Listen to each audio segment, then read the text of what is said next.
On today's episode, we're sitting down with Neil Grammer from Dialogue Strategies to talk about effective communication.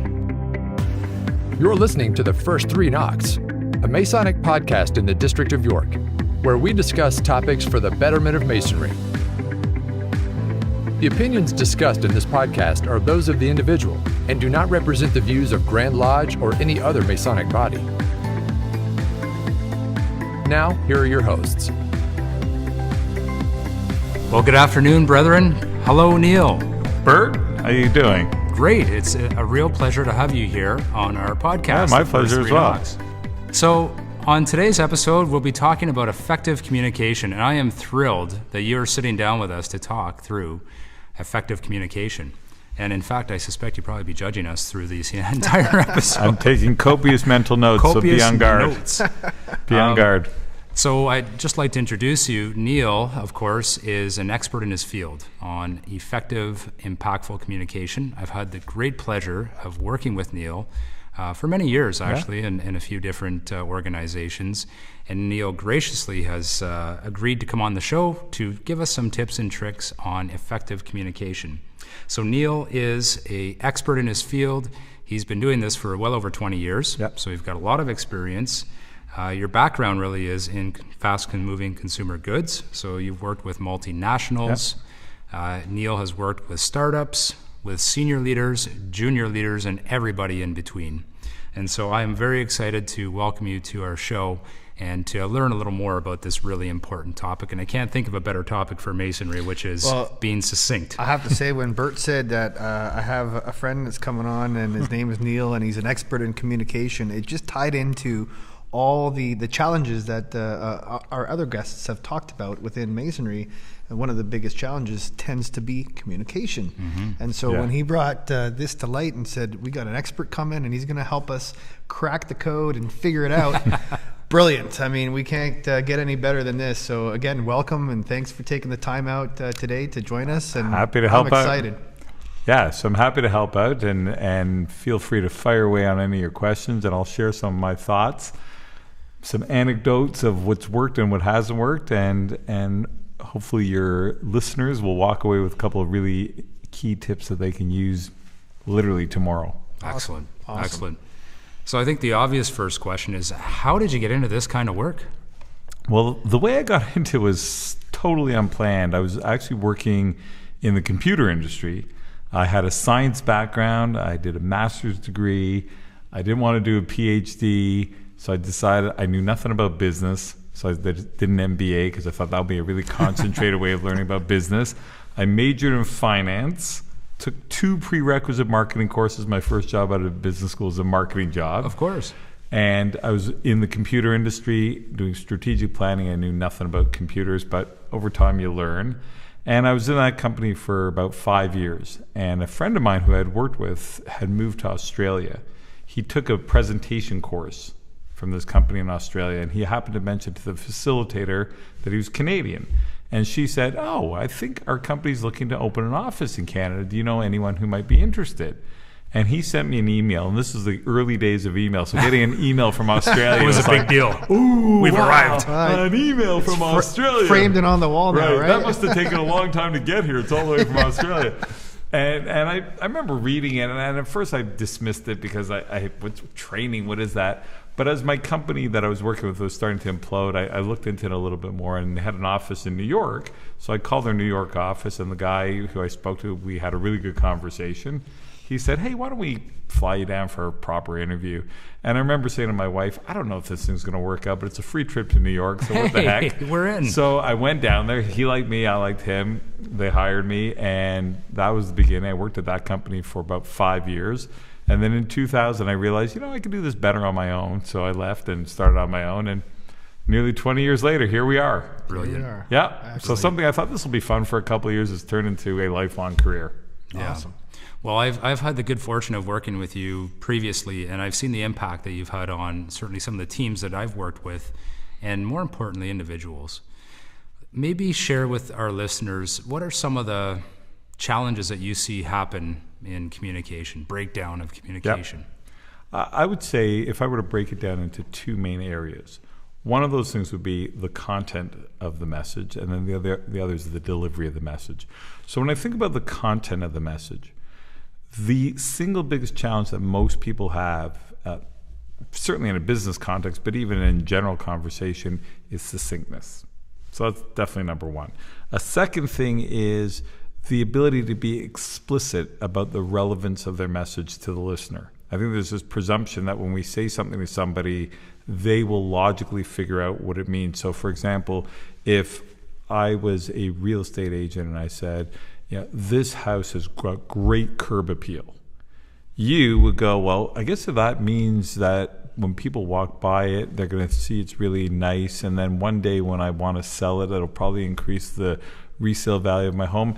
And I'll also just feel really good about coming into my home every day. And that's going to make me feel really good about the purchase decision. And most people don't do that. Most people just go like, okay, whatever. Whatever that means. Right. So being explicit about what the relevance of your message is also key. And then the other thing is being anecdotal. So certainly in business communication, people tend to be really abstract. So for example, they'll say things like, we've got a proven solution that will dramatically improve your efficiency. So that's why you should go with us. And if you think about a proven solution that will dramatically improve your efficiency, do you know what that means? I was just going to say, what does that mean? Right. It sounds fluffy and real nice. good, and right. it might work, but what does that mean? And so the thing is, when people are saying that, I think in many instances they genuinely believe in that, and they know what that means because they've done it so many times. There's this presumption that this vague, abstract notion will be perceived in a concrete, tangible way to their listeners, and it's not. And what I've learned is abstract concepts have two problems with them. One is they're hard to relate to, and two is if they go on a little long, they're really boring.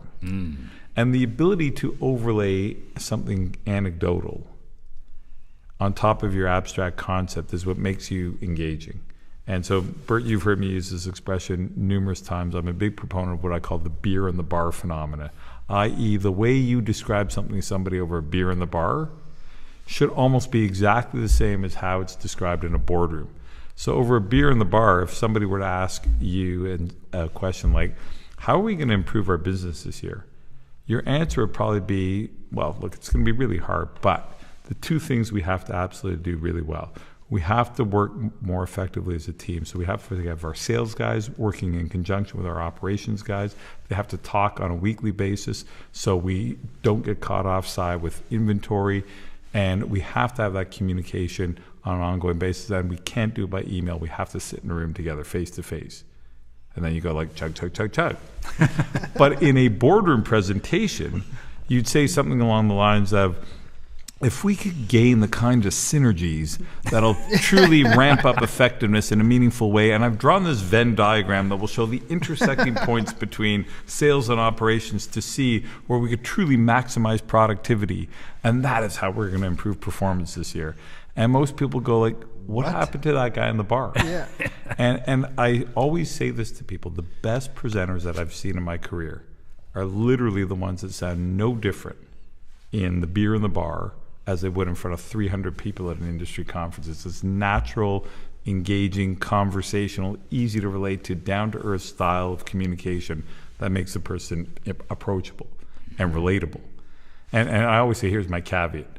I am talking about beer 1. Because by beer 5 or 6, I can't help you anymore. It's a little less engaging, right? maybe. Yeah. So those are 3 things: succinctness, relevance, and being concrete from a content perspective that I think people struggle with.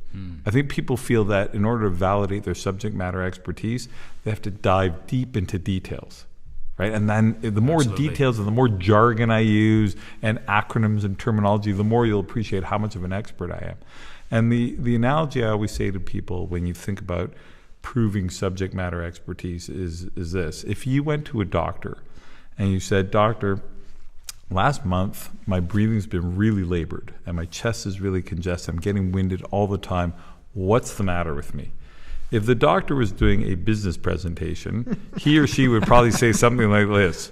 Well, let me tell you how your respiratory system works. It's really complicated. And in order for you to appreciate the diagnosis I'm going to make 20 minutes from now, I'm going to walk you through the respiratory system. And he pulls down a chart and Now, if you're that patient going into the doctor's office with those symptoms, what do you want the doctor to tell you? What the problem is and how to fix it. Correct. Plain and simple. That's it. And even the biggest hypochondriacs in the world don't care about how the respiratory system works. And why don't people ask that question? Why don't patients say, wait a minute, doctor, before I follow that treatment plan, you need to tell me how my respiratory system works? I'm going to guess because it's completely over our head. We don't know. We're not the professional. We didn't go study to be a doctor. So again, go take some cough syrup and come back in a few days if it doesn't work, right? And the key thing is we didn't study to be the doctor. There's a presumption of their expertise. We went into in the waiting room, there's a degree, hopefully from a reputable medical school. It's a doctor. So it's like, got it. And if you were actually interested, you know what you would do? You'd ask. Yeah. And so I'm a big proponent of let your audience dictate the level of detail you go into rather than you impose it upon them. And that's a hard thing for people to do. People feel the need to explain and give extensive background and go into all this detail because it validates their expertise. And it's a hard thing to get your head around, which is the true subject matter expert is actually the one who could be succinct and explain in the clear, simple manner such that anyone could understand it. But that's a hard thing to do. So those are three major ones. And then on the delivery side, there's all kinds of issues that make people less effective. And when we think of really effective presenters, negotiators, salespeople, people who run meetings, what's an attribute you typically associate with somebody who's effective in any of those situations? Clarity. Calm. They're calm, they're composed, they're confident. A lot of C words. But confidence, when people say like, oh, that person's so confident, they're such good presenters, such a good negotiator, they're really confident. And I say that's true. But confidence is a byproduct of a number of things that person is doing, that the culmination of all those things comes across as they're confident. So when we think about things that we want to do in our delivery to create the impression of being confident, I mean, you think of things in face-to-face communication, like eye contact. A lot of people don't do it. Any of you who've got kids, teenagers, whose heads are in their phones and they barely lift them up, right? And that ability to disassociate yourself from your material and focus more on your listeners, that really creates a connection that results in the impression that you're confident, because only confident people are prepared to look at you in the eye when they're telling you what they think or asking a question. So it's a huge one. Voice. Like here we are, people are listening to us right now. The number one reason, and you guys have probably all been in meetings or school or lectures, the number one reason that somebody's perceived to be boring is usually what? Monotone. Monotone. Yeah. Bert, thanks again for having me here. It's been great. Like, I mean, Yawn. We're going to sleep now. Let's go. Everybody would tune out. So again, that ability to be conversational, to have inflection in your voice. Any adult who's ever read a child a story before bedtime knows what having inflection in your voice is all about. And it's interesting in that circumstance because we do it because we know our audience. Little kids, short attention span. We want to make the story interesting. We want to breathe life into the characters. So we instinctively add all this inflection in our voices. And then in a business meeting, in order to sound authoritative and professional, we lose it all. Yeah. And then I go back to what I was saying earlier about content, because the content of a well-written children's story lends itself to that kind of inflection. For anyone who's ever read a Dr. Seuss book, like try reading it in a monotone. It's almost impossible because the content, it just lends itself to that kind of delivery. So in a business meeting, if your content is abstract and hard to relate to, it's super easy to slip into monotone. If you're telling a story, you're naturally going to sound a little more conversational. So that's a big one. Body language. It's another one. Definitely. Yep. Yeah. So when you think of somebody who's really composed and confident and credible, what typically are they doing with their hands and just their overall body posture? I would say they're if they're sitting up kind of right, Yeah. and they've got their chests Yeah, up, and they're not slumping. Their hands are not in their pockets. They're maybe even using them to engage the Correct. audience. They're not just folding them up and doing that. So yeah, again, you just look at the appearance and you say, wow, that person knows what Incredible. they're doing, Yeah. what they're talking about. And they very well may not, but it's just how it came across. Yeah, and I always think of two words when I think of good body language: purposeful and precise. Mm-hmm. So some people have said to me, "Oh, I use my hands too much." People say I use my hands too much, and my comment to those people is, I don't know if you're using your hands too much or if you're not using your hands in a purposeful manner. So if your hands are just going randomly in ambient direction all over the place, then that's exactly what it looks like. It looks like you're literally grasping for your ideas. If your hands are purposeful, you're enumerating. There's two things I want to focus on, and you put one hand on one finger, then a hand on a second finger. Your audience perceives like this is a very focused and well thought out presentation. If you're using your hands to describe something, like this is a huge project, and your hands extend to demonstrate how big of a project it is, it adds a little more to the story. And if you're using your hands to emphasize, like this is a really critical point, you pound your fist in your hand subtly. Again, here's what's interesting about body language. Very few people consciously know when it's good. They look at the presenter and they go, she's great, that guy's really good. Nobody ever says, you know what's really good about that presenter? When she described Position of how the hand. huge of the Yeah. she really emphasized it by but here's the tragic irony. We always know when it's bad. Yes. When you see somebody who's like fidgeting, the guy's clicking his pen, or just doesn't know where to put his hands, or he's rubbing his face in an inappropriate manner when a tough question gets asked, or fidgeting with the tie or their security badge, like that we always notice. So again, all these things are almost imperceptible at a conscious level to our listeners, but when they're done well, this perception of confidence. And the last point I'll make on delivery, which so many people can relate to, is the use of filler words. Oh, yeah. So when you think of a filler word, what are some of the ones that come to mind? Yeah. Is probably the most common, universally. And then there's a whole slew of others. So like my So- daughters. This is my daughters Yes. now. Like. Like is big. I've got 3 daughters. Like is very big in the grammar household. And, kinda, sorta, basically. Here's one I always think of when people are starting a conversation or even in an email. The word just. Just. Hey, Bert, just wanted to follow up with you with that issue that we were discussing. Just needed a quick second of your time.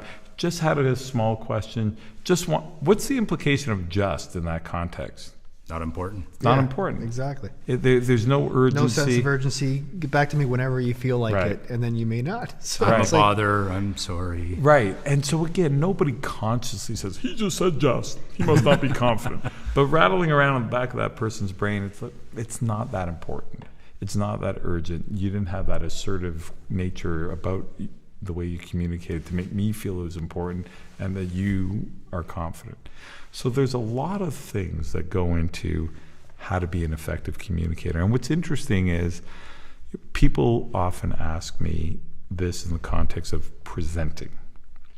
Because I think presentations, more than any other form of communication, are usually the most challenging and nerve-wracking for people. Yes. Right? That notion of I'm going to be up on my feet in front of however many people with a bunch of slides behind me. And there is a sense of occasion to presenting. And so I would say the most common question I get from anybody, like from CEOs who are going to be presenting at their annual general meeting to some junior person who has to go in and give their boss an update on the project she's working on, it's almost always the question, I get really nervous. How do I get rid of my nerves? And I would love to tell you and your listeners that I've got this totally cool killer method that if you were to apply for now and evermore, you'll no longer be nervous. But if I had that, I probably wouldn't be sitting here in the Masonic temple on the podcast. I'd have patented this thing years ago. I'd be fabulously wealthy.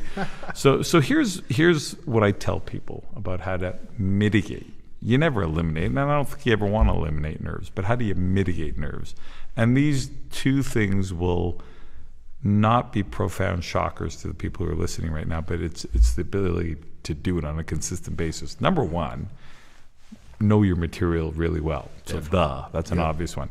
Number two, which is equally as obvious, but not terribly well executed on a consistent basis. Number two is practice. And it's one of those, but I will tell you this from my experience. Very few people actually practice before they have to do a presentation or I'm speaking in the meeting, even if it's like a status meeting and everyone goes around the table and I might only be speaking for 30 seconds, but for some people, as that meeting goes and the circle gets closer to you, the heart rate starts to get going and you're like, and the first thing out of your mouth, right? So Bert says, okay, Neil, what have you been working on this week? And it's like, it's been a really good week, and it just already starts to sound less than precise. And I always say to people, it's one thing to think about your content, and a lot of people do that. They review their material. If they're doing a PowerPoint presentation, people will like literally get their PowerPoint slides and you'll see them going through their laptop. They just go advance the slides, or they'll leaf through their notes. And I always say that's better than nothing. But that's just reviewing your material. That's not really practicing. It's like, I'm going to think about my golf swing, or I'm going to go out into the range and actually hit some balls, right? And there's a big difference. Right. Because up here in Brainland, everything sounds awesome. I'm like the most eloquent. I'm like Winston Bloody Churchill. I'm so good. And then there's this weird journey between brain and mouth. It's not a long journey. Right. And things can go terribly awry between brain and mouth. And that's often when you get people, because they're really nervous and they don't know what to say, they start their meeting with, thank you everybody for taking the time to be here. Once again, I really appreciate and so we had to be here. And this is our weekly meeting. So it's just not a great opening. And so people will always tell me there's one common reason that people cite as to why they don't practice in the manner that I'm describing. What do you think is the most commonly cited reason why people don't practice? It's work. It's work. Well, that's a more honest answer. It's work. The one I hear more frequently, time. Oh, I don't have time. I wanted to practice, but I don't have time. Right. The last thing on the list. Right. And so what I really think is, not only is it work, is it's really weird for most people. It creates a lot of self-consciousness to sit in a room by yourself and say the words out loud. Good morning, everybody. Really excited to be talking to you about our strategic plan for Q4. It's ambitious, but I know that we can actually deliver. Like, I feel like an idiot saying all that stuff, right? I'll be fine. I'll get out there in front of everybody. I'll be fine. I'll wing it. Right, I'll wing it. And so I always say this. So a really important moment in your career, you're going to leave it to the first time the words are going to come out of your mouth is going to be in that meeting. Like, good luck with that. Yeah. Right? Maybe 2% of people can do that really well. The other 98 of us actually should be practicing. So here's something, and if this is the one thing your listeners actually do on a consistent basis from today, I'd be thrilled. It is time consuming. And sometimes we don't have a ton of time. There's two parts of every meeting, presentation, that anyone should be able to practice, and it shouldn't take you more than 2 minutes. So you can't even use time. The very beginning of your meeting, like the first minute, the very end of your meeting, the last minute. Now I say that because if you're going to be nervous, and many of us are, when are you apt to be the most nervous? As soon as you speak. Right. The first few words that come out of your mouth set that tone. Right. And then once you start getting into your area of subject matter expertise, your content knowledge kicks in, you find yourself, and you're rocking and rolling. Then we're seeing the light at the end of the tunnel. Like, we've almost made it. We're almost there. I haven't gotten that question. We don't know how to close it down. And that's the problem, because then we just start rambling on and on and keep going, right? Yes. And it's like, because I haven't thought about that. So it's not quite as nerve-wracking as the beginning, but there's still that anxiety, like, how do I stop this thing? And you know what I often hear?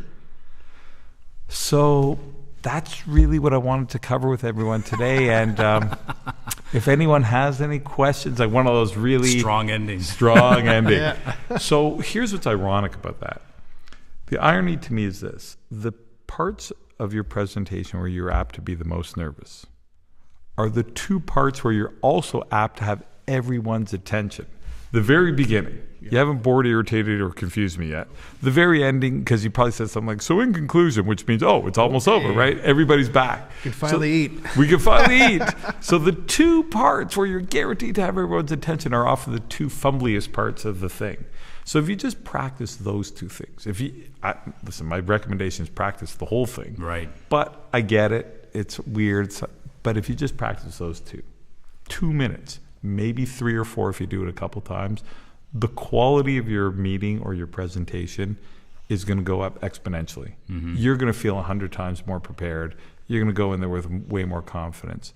And that is a hugely empowering thing to have in any situation, but especially one where you have to persuade people or it's something that's contentious and you got a tough, hostile potential situation. To go in there exuding confidence goes a long way to maximizing your credibility. So these are the kinds of things that, again, as my father once said to me, my father was a dentist for 50 years, very technical skill set. And I was describing to him one time, like I was helping a client with a big pitch that they were doing and the stuff I was telling him. And he somewhat facetiously said to me, "People pay you for this?" I think he was joking. I think he was proud of me, but the point I made to him was like, everything I talk about, we know. We know all this stuff. It's the ability to be consciously aware of it, mm-hmm. and then to apply it on a consistent basis. Mm-hmm. And anyone who does any skill like that, it's like, if any of your listeners golf, it's like, how come once in a while you can hit that unbelievable drive? Perfectly, yeah. And so it means you can do it. If you did it once, you can do it. But the difference between the hackers like me and the pros is like they know exactly what they're doing every time. They're so consciously competent that they know exactly what they have to do in any part of their swing to increase the likelihood of a successful outcome. Whereas a hacker like me is like, I think I have an idea. I step up, I hit it. Once in a while, it goes great. And even when that happens, I'm so busy admiring my great shot down the middle of the fair. I don't consciously say to myself, what did I actually do there? How was the technique of it? Right. Exactly. Did I finish my swing? Did I end up on my front foot? Or was I, very rarely when something goes well, we're just so happy it went well. Right.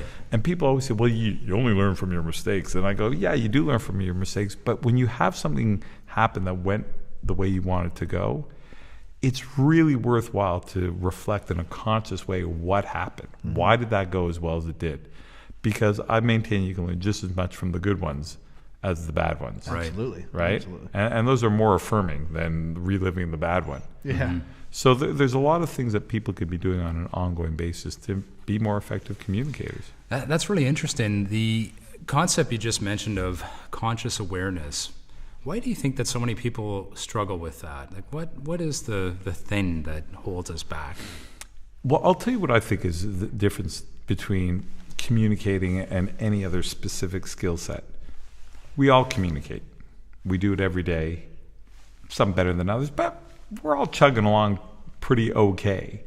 And very rarely are we in a specific situation where the focal point of what I need to be doing is my communication skills.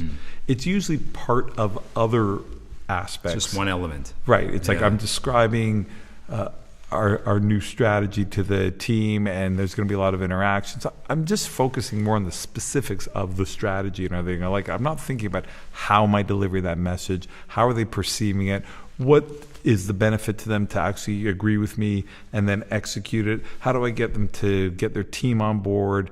Like, people have to consciously think about that, and very few of us do. Whereas if I go back to my previous example of golf, it's a very specific skill. And we go out and I know, like, I really want to improve my golf swing. And so people are much more specifically focused on that task. Very rarely do people say, I need to improve my communication. You know what most of the time happens? We got to make our numbers this quarter. Right. Guys, what are we going to do about it? And nobody's thinking about where does communication play a role into getting everybody on the same page, on board, being motivated, understanding what their issues are so you can help resolve them. Like, people don't appreciate the direct link between communication and outcome. Right. So we don't think about it in the same way. It's almost like you know a good chef right? Like, I don't know what they did, but the food tasted great. But something, and most of us can't relate to that because, like, I don't cook. But when you ask somebody about teaching, like, everyone's got an opinion of teachers. Why? Because we've all had teachers. Right. Like, going through... Had an experience. Everyone's had the experience, like a lot of experience. So, like, oh, that teacher was horrible. That teacher... But if you were to stop and say, like, what made that teacher really good? Like, if you had to think of your best teacher in school, whoever he or she was, what made... And most people would be like, they were passionate, I guess, right? And it's like, again, passion's like confidence. It's a byproduct. So it's that ability to really think about the specific elements that go into any communication and manage those so that you are being consistently effective. That's what makes this hard. Like, what I do is tell people stuff they already know, but they have to think about it in a dynamic, conscious manner so that they can apply it in a consistent way.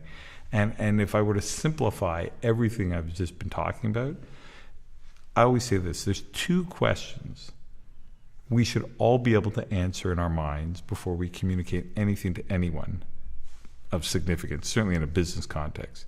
And they're relatively easy, but you actually have to consciously ask these 2 questions. Question 1 is, what is the key point or points that you are trying to make in whatever the circumstances?